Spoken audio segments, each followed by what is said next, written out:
வணக்கம் மக்கள், நீங்கள் பக்கத்துக்கு கேட்க தமிழ் நெட்டிசன். இன்றைக்கான வீடியோவில் வந்து மூவி ரிவ்யூ தான். தனுஷோட 50th ஃபிலிம் ரயான், அதை பற்றி தான் வந்து பார்க்க போகிறோம். வாங்க வீடியோக்குள்ளே போகலாம்.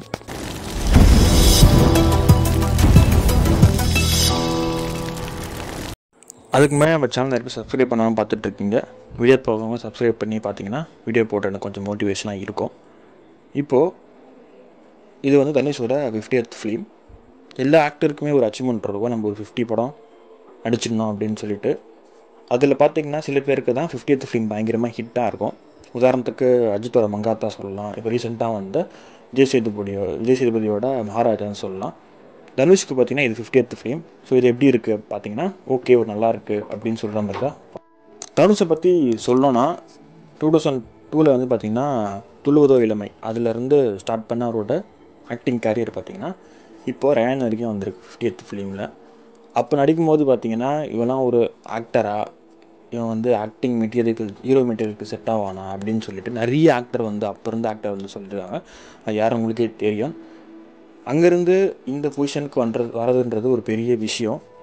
ஒரு ஆக்டராகவும் சரி, ஒரு டேரக்டர், ஒரு ஸ்கிரிப்ட் ரைட்டர், அதே மாதிரி ஒரு சிங்கர், லிரிக்ஸ் ரைட்டர், ப்ரொடியூசர், நிறைய ஒரு இதில் வந்து தனுஷ் இப்போ வளர்ந்து பெரிய ஆளாக இருக்கார்.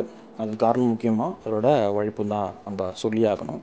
தமிழ் சினிமாவில் மட்டுமே இல்லை, தமிழ் சினிமாவை தாண்டி தெலுங்கு சினிமா, அப்புறம் முக்கியமாக ஹிந்தி சினிமாவில் ஃபேமஸான அதுக்கு காரணமும் அவரோட ஆக்டிங்குன்னு சொல்லலாம். அது சான்ஸ்னால தான் வந்து பார்த்திங்கன்னா கிட்டத்தட்ட ஹாலிவுட்டில் ஒரு பெரிய டேரக்டரோட, நிறைய பெரிய ஆக்டரோட ஒரு சின்ன ரோலாக இருந்தாலுமே வந்து அவருக்கு வாய்ப்பு வந்து கிடச்சிது ஹாலிவுட்டில் நடிக்கிறதுக்கு. இது எல்லாத்துக்குமே காரணம் முக்கியமாக விஷயம் தனுஷ் மட்டும்தான். இப்போது இந்த படத்தை பற்றி நம்ம பேசுவோம். வளவலன்னு பேசிகிட்டு இருக்கேன். இந்த படத்தை பற்றி சொல்லணும்னா, தனுஷோட 50th ஃபிலிம், அதுக்கேற்ற மாதிரி தான் அவர் சூஸ் பண்ணியிருக்காரு ஸ்டோரியுமே. கதையோட ஃபர்ஸ்ட் ஹாஃப் பார்த்திங்கன்னா பயங்கர ஃபாஸ்ட்டாக வந்து இருந்துச்சு. படம் வந்து போனதே தெரில, அந்தளவுக்கு வந்து ஃபர்ஸ்ட் ஹாஃப் வந்து பயங்கரமாக அப்படியே மேலே போயிட்டு ஸ்டக்காகி நின்றுச்சு. அதுக்கு முக்கியமான காரணம் தனுஷோட ஆக்டிங். அதே மாதிரி தனுஷ் சின்ன வயசில் ஒரு ஸ்டோரி வந்து பில்ட் பண்ணிருப்பாங்க. அதில் நடித்த பையனும் பார்த்திங்கன்னா பயங்கரமாக நடிச்சிருக்காருன்னு சொல்லலாம்.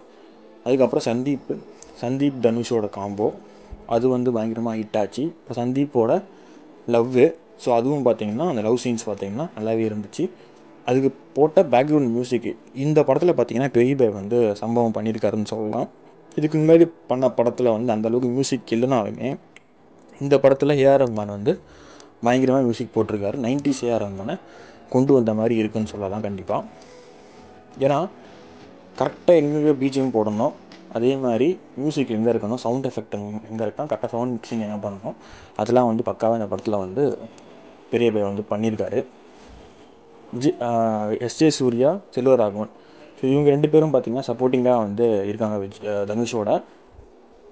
அதனாலே ஃபஸ்ட் ஹாஃப் வந்து பார்த்திங்கன்னா பயங்கரமாக இருந்துச்சு, இந்த ரிவெஞ்சாக இருக்கட்டும் எல்லாமே. பட் செகண்ட் ஹாஃப் பற்றி பேசணுன்னா அதில் தான் கொஞ்சம் லேக் இருக்குது. ஏன்னா செகண்ட் ஹாஃப் வந்து ரொம்ப லென்த்தாக வந்து போயிருக்கும். அதே மாதிரி நிறைய அன்வான்ட் சீன்ஸ் வந்து இருக்குது. இந்த சீன்ஸ்லாம் தேவையான்னு சொல்லிட்டு நமக்கு யோசிக்க தோணும். இதை வந்து ஷார்ட்டாக முடிச்சிருக்கலாம் அப்படின்னு வந்து தோணும். ஏன்னா ஃபஸ்ட் ஹாஃபே ரிவெஞ்ச் வந்து முடிஞ்சிடும். செகண்ட் ஹாஃபில் பார்த்திங்கன்னா புதுசாக ஒரு பிரச்சனை வரும், அதில் ஒரு ரிவெஞ்சு அப்படின்னு சொல்லிட்டு மல்டிபிள் ரிவெஞ்சாக வந்து இருக்கும். அது ஒரு நெகட்டிவ் பாயிண்ட்டு செகண்ட் ஹாஃபில். அப்புறம் முக்கியமாக பார்த்திங்கன்னா இது ஒரு ஏ சர்டிஃபிகேட் ஃபிலிம், அதனாலே வயலேஷன் இருக்கும். பட் இந்த படத்தில் வயலேஷன் தான் படமாகவே இருக்குது. ஏன்னா ரொம்ப வயலேஷன் காமிச்சிருக்காங்க. எங்கே பார்த்தாலும் பார்த்திங்கன்னா ஃபுல்லாக வெட்டுறது, குத்துறது, அப்படியே ஒரு மாதிரி சண்டையாகவே இருக்கும். ஃபுல்லாக ரத்தமாக பார்ப்பீங்க படத்தில். அந்த அளவுக்கு வந்து வயலேஷன் வந்து கொட்டி போட்டு வச்சுருக்காங்க. நீங்கள் ஃபேமிலியே போய் பார்த்தீங்கன்னா உங்களுக்கு வந்து கொஞ்சம் ஆக்வர்டாக தான் ஃபீல் ஆகும். ஒரு பேச்சுலராக, ஒரு மூவி என்த்யூசியஸ்டாக இருந்தீங்கன்னா கண்டிப்பாக அந்த படம் வந்து நீங்கள் போய் பார்க்கலாம். ஏன்னா பேக்ரவுண்ட் ஸ்கோர்லேருந்து, ஸ்டோரியிலேருந்து, ஸ்க்ரீன் பிளேலேருந்து, ஆக்டிங் எல்லாமே வந்து பக்காவாக இந்த படத்தில் இருக்குது. கிட்ஸுக்கு வந்து இந்த படம் வந்து கிடையாது, 18+னால ஃபேமிலியாக நீங்கள் பார்க்க முடியாது. கமர்ஷியலும் கிடையாது, ஃபுல் ஆக்ஷன் மாதிரி தான் வந்து இந்த படம் வந்து எடுத்திருக்காங்க. இந்த படத்தில் பார்த்திங்கன்னா எஸ்ஜே சூர்யாவோட ஆக்டிங் அந்தளவுக்கு பெருசாக வந்து இல்லை. ஏன்னா வந்து பார்த்திங்கன்னா அவருக்கு ரொம்ப இம்பார்ட்டன்ஸாக வந்து இந்த படத்தில் காமிக்கல எதுவுமே. பிகாஸ் வந்து தனுஷ்க்கு வந்து ஒரு சப்போர்ட்டிங்காகவும் ஒரு ஃப்ரெண்டாகவும் தான் வந்து இந்த படத்தில் இருக்கார். அதனால் வந்து அவரோட ஆக்டிங் ஸ்கில் வந்து பயங்கரமாக இந்த படத்தில் வந்து எதுவும் காமிக்கல. செல்வராகவனும் பார்த்திங்கன்னா ஹெல்ப் பண்ணுற மாதிரி தான் வந்து இந்த படத்தில் வந்து காமிச்சிருக்காங்க தனுஷுக்கு. ஸோ அவரோட அந்த முக்கியமான ரோலும் வந்து இந்த படத்தில் கிடையாது. வில்லன்ஸ்லாம் பார்த்தீங்கன்னா ரொம்ப பயங்கரமாக பார்த்த உடனே இதுவாக இருக்கும் அப்படின்னு சொல்லிட்டு இல்லை.